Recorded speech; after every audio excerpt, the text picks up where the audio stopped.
Combien te coûte réellement une dépense de 100 €? Y as-tu déjà réfléchi? 100 € peut-être? Non, pas du tout.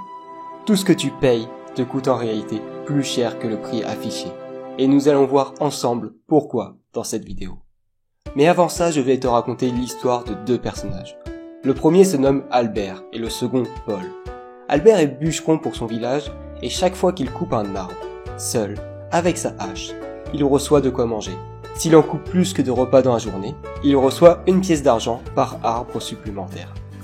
Paul, quant à lui, a une bien meilleure position. Il gagne 50 pièces d'argent par jour, tout en travaillant moins dur et moins longtemps que son ami. Les deux hommes se trouvèrent chacun une femme, et ils décidèrent de se marier. Pour cela, ils devaient acheter une bague à 500 pièces d'argent. Paul mit donc tous les jours 10 pièces d'argent de côté, et au bout de 50 jours, il acheta la bague. Albert, lui, se dit « Il faut que je gagne 10 pièces d'argent par jour, comme ça j'aurai la bague en même temps que mon ami. » Il se mit donc au travail. Il commençait ses journées à 4 h du matin et finissait à 21 h, après avoir coupé ses 13 arbres journaliers. Après 50 jours sans repos, il finit par acheter cette fameuse bague, et tous deux se marièrent le même jour. Cependant, il n'avait pas prévu les différents frais liés au mariage en lui-même. Il dut donc continuer à travailler de la sorte pendant encore 2 semaines, afin de rembourser les dettes qu'il avait contractées.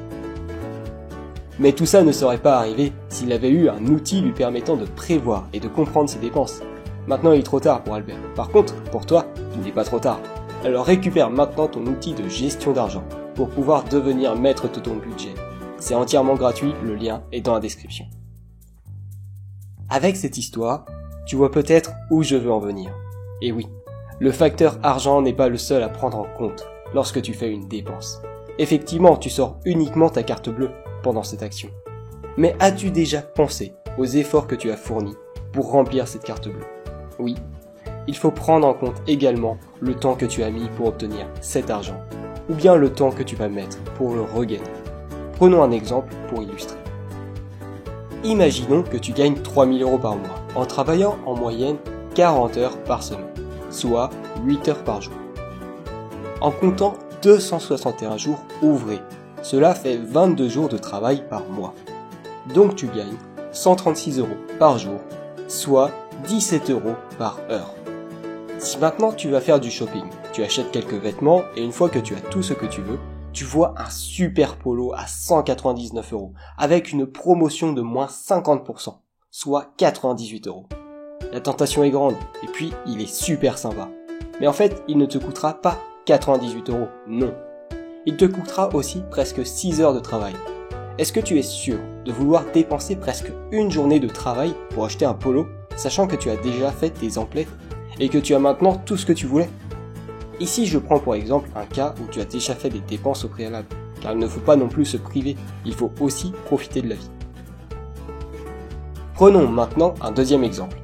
Ta famille vient de s'agrandir, toutes mes félicitations. À présent vous êtes 3 et votre voiture n'est plus suffisamment grande. Tu regardes donc pour en acheter une nouvelle. Tes amis se sont tous achetés un beau SUV, c'est grand, confortable et pratique. Par contre ça coûte 55 000 €. Ils te disent, ce n'est pas grave, engage un crédit à consommation et c'est tout. Nous ne parlerons pas de l'arnaque du crédit à consommation dans cette vidéo.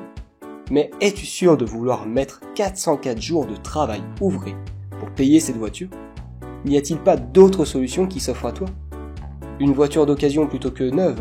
Ou une berline plutôt qu'un SUV plus cher? Admettons que tu trouves ce même SUV d'occasion dans un très bon état ou une berline neuve à 40 000 € avec des prestations similaires. Ne penses-tu pas qu'il est préférable d'opter pour cette option et d'économiser plus de 110 jours de travail ou 882 heures de travail? Si les prestations sont proches et te conviennent, ça ne vaut pas vraiment le coup de prendre celui qui est neuf pour faire comme tout le monde et épater les collègues. À moins que tu préfères épater les collègues plutôt que de sauver 110 jours de ta vie. Maintenant, comme nous l'avons vu plus haut, il ne faut pas non plus se priver. Il y a des essentiels sur lesquels on ne peut pas faire de compromis. Et il y a des loisirs sur lesquels il ne faut pas non plus faire de compromis, car ils nous emplissent de bonheur ou donnent un sens à notre vie. Mais il faut faire attention et avoir conscience du réel coût de nos dépenses. Si tu veux aller plus loin et savoir où part ton argent, utilise l'outil de gestion d'argent gratuit que je te propose. Le lien est dans la description. Avec cet outil, tu vas pouvoir prendre conscience de tes dépenses et déterminer si elles valent vraiment le temps que tu y mets, en plus de leur coût. En plus, avec cet outil, tu vas voir ton évolution. Et qui sait, une fois que tu géreras parfaitement ton argent et que tu élimineras quelques dépenses irréfléchies, tu pourras peut-être te l'acheter cash, ce SUV, et impressionner tes amis collègues. Si tu as des questions, ou si tu veux voir un sujet précis dans les vidéos, dis-le moi dans les commentaires. Sinon je te dis à la prochaine et deviens maître de ton argent.